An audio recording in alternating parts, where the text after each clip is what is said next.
Fébrile, Macron utilise une fausse crise sanitaire pour imposer une marche forcée vers la dictature qui lui permettra de sauver sa peau politique en avril-mai 2022. La nouvelle vient de tomber, le prolongement de l'état d'urgence jusqu'au 16 février prochain, probablement jusqu'au 1er avril 2021. Après une fronde interne aux raclures en marche, un certain nombre de députés des raclures en marche avaient eu peur de participer à une séance le 3 novembre où il était question justement de voter la prolongation de l'état d'urgence.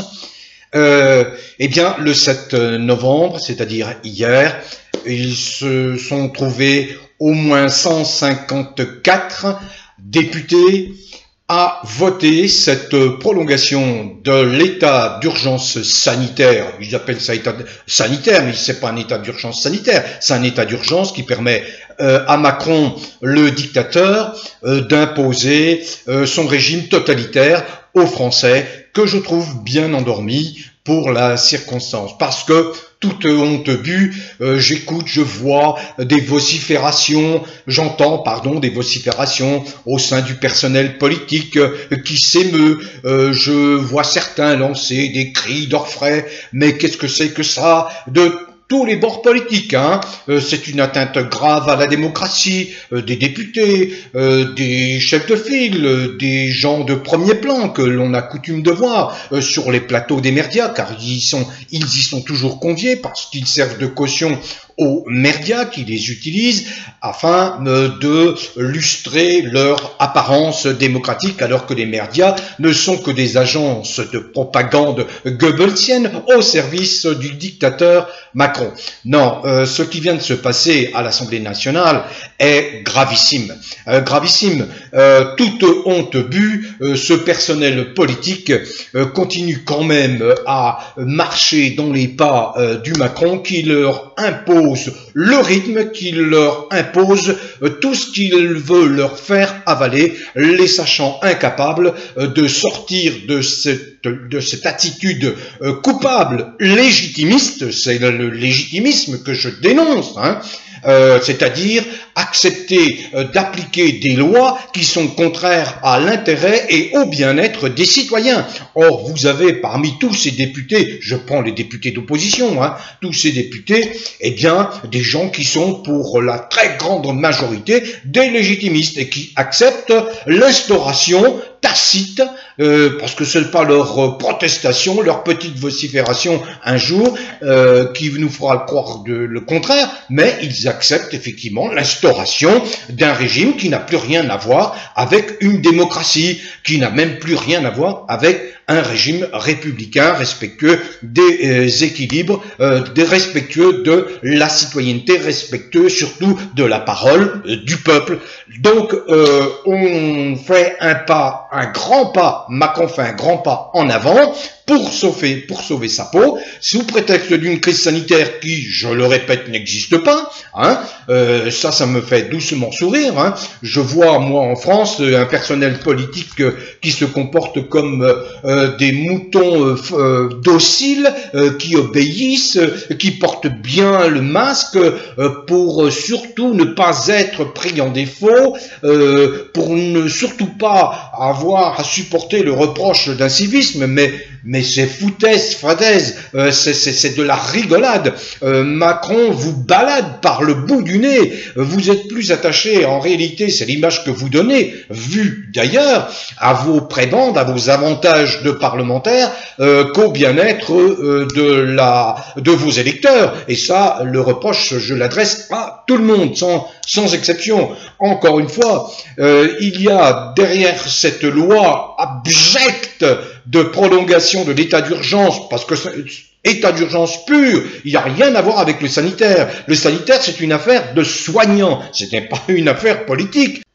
Le sanitaire, c'est Macron qui s'est emparé de cette fausse crise sanitaire montée de toutes pièces hein, pour imposer sa loi, pour surtout sauver sa peau politique. Alors il ne faut pas être grand clair pour deviner ses intentions malsaines, puisque c'est un psychopathe, pervers, narcissique, déviant, extrêmement dangereux, d'après les plus éminents psychiatres de la planète. Donc voilà où on en est. Alors ce qui est grave, c'est que dans la suite de cette loi liberticide, assassine, criminelle, inhumaine, qui vient d'être votée avec la prolongation de l'état d'urgence, pas jusqu'au 7 février, mais jusqu'au 1er avril 2021, eh bien dans la foulée, vous allez voir voter une loi d'accompagnement. Cette loi, c'est la loi de sécurité globale. Vous voyez, la sécurité globale. Et quel est le but de cette nouvelle loi de sécurité globale? Eh bien, c'est principalement d'interdire que l'on filme la milice macronienne en train de matraquer, de tabasser, de violenter femmes, enfants, personnes âgées qui auront eu l'heure de les filmer. Il ne faut plus filmer ces gens-là. Ces gens-là sont là pour maintenir l'ordre macronien. Comme de tristes mémoires, certaines milices dans le passé, dans une histoire qui n'est pas si éloignée que ça, comme ces milices, eh bien, ils exercent quoi? La répression la plus folle, la plus féroce contre les Français, et donc ils ne veulent pas être filmés, donc la loi va être votée, et là encore, bon, il y a des protestations de la part des journalistes, de la part d'associations, mais la loi va être votée. Alors c'est quand même assez surprenant de voir que il y a 567 députés, il y a 348 sénateurs. Là, je reviens à la loi qui permet la prolongation de l'état d'urgence. Et bien sur 577 députés, il suffit de 154 députés qui ont voté. Mais qu'en pensent les autres? La différence, qu'en pensent les autres?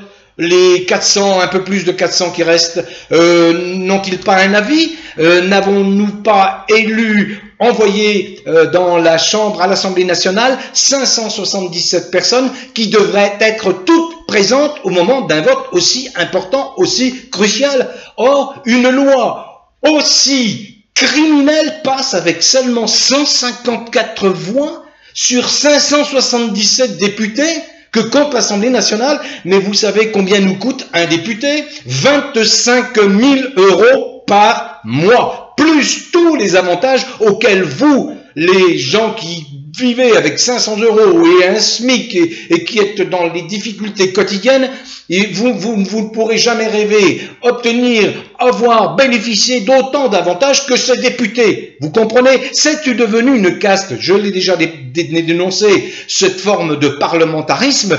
Ça a débouché sur, si vous voulez, un régime qui est un régime de caste, de privilégiés. Ce sont des privilégiés. Ils n'ont plus du tout le souci de la vie quotidienne des gens qui les ont même portés à l'Assemblée nationale.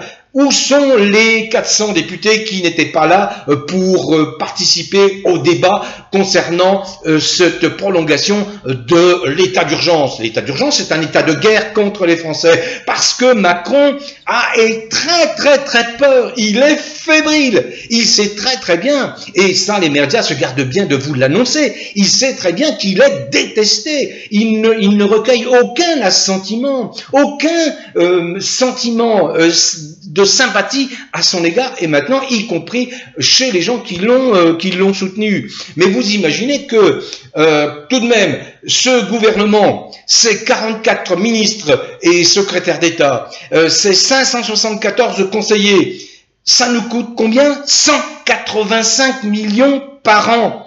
Eh bien, un monsieur qui s'appelle monsieur Dosière, qui est spécialiste en finances publiques, a expliqué que c'était le gouvernement le plus coûteux sous la Ve République. 185 millions, nous déboursons 185 millions pour que ces gens nous contraignent, nous transforment en esclaves, en serfs, au service d'un psychopathe fou, pervers, narcissique et déviant. Mais ils ont perdu la boule, ils ont perdu véritablement la boule. Voilà, donc nous assistons à une escalade de la violence macronienne, parce que c'est de la violence, de l'hyper-violence, la prolongation d'un état d'urgence, parce que ça lui donne tous les pouvoirs. Il faut être clair, ça lui donne des pouvoirs considérable. Il peut maintenant gouverner par ordonnance, il peut faire ce que bon lui semble sans en rendre compte au Parlement, qui est normalement le passage obligé pour accepter une loi dans une démocratie. Eh bien non, toutes les libertés fondamentales balayées. Elles n'existent plus en France. C'est une véritable honte pour notre démocratie, oui, mais toute honte bue, vous, les parlementaires, vous êtes coupables, complices, co-responsables de cette situation, car vous avez à votre disposition, en vertu de l'article 68 de la Constitution, la possibilité de destituer ce psychopathe. Et pourquoi ne le faites-vous pas ? Cette possibilité vous est donnée. C'est l'occasion de le faire. Engagez la procédure de destitution telle que l'a demandé François Asselineau en vertu de l'article 68. Il suffit de 58 députés, sauf à ce que vous acceptiez que la France soit désormais officiellement une dictature dirigée par un tyran qui n'a aucun égard pour les Français et qui s'appelle Macron. Qui ne dit mot consent. Vu d'ailleurs, les Français ressemblent à des moutons dont Macron fait rigoureusement ce qu'il veut. Je pense particulièrement aux politiciens de premier plan, ultra dociles, obéissant comme des enfants de cœur à Macron.